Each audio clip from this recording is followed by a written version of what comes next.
நான் போன வீடியோவில் சொன்ன மாதிரி ஒன்று ஒன்றா கொடுத்துருப்பேன். 1Dன்னு போட்டிருக்குல்ல, ஆன்னு போட்டிருப்பேன். அங்கே டயக்ராமில் இக்கு இங்கு இச்சின்னு. என்னுடைய ஸ்டைல் இது, ஜிஜி மெத்தட். இந்த 6 நாளில் ஒரு சைடும் வந்து இங்கே 2 இங்கே 3 முடிஞ்சுது ஃபஸ்ட் டே. 6 நாள் தான். என்னடா 18 6 நாள், இங்கே 6 2 12.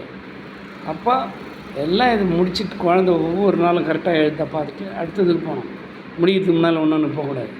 எல்லாம் முடிச்சிட்ட பிறகு தனியாக இப்போ அந்த கோடுங்க டயக்ராமெல்லாம் இல்லாத எழுதுனேன்னா என்னண்டா எழுதும், என்னண்டா இக்குங்க ஃபுல்லாக தரவாக எழுதும். செக் பண்ணிட்டு தான் குழந்தைங்களாண்ட நான் கொடுக்குறேன். வேணுன்னா உங்கள் குழந்தைங்களுக்கு கொடுத்து செக் பண்ணி பாருங்கள். நல்லா எழுதிச்சோன்னா சந்தோஷம். எழுதலாம் முயற்சி பண்ணுறதுக்கு மறுபடியும் சொல்லிக் கொடுங்க. அது புரியலன்றதுனால லேட்டாக கூட ஆகலாம். பட் புரிஞ்சிச்சேன்னா ஒரு 2 அதான் சொல்கிறேன், நான் ஒரு நாள்லேயே 5 எழுத்து முடிச்சிடலாம்.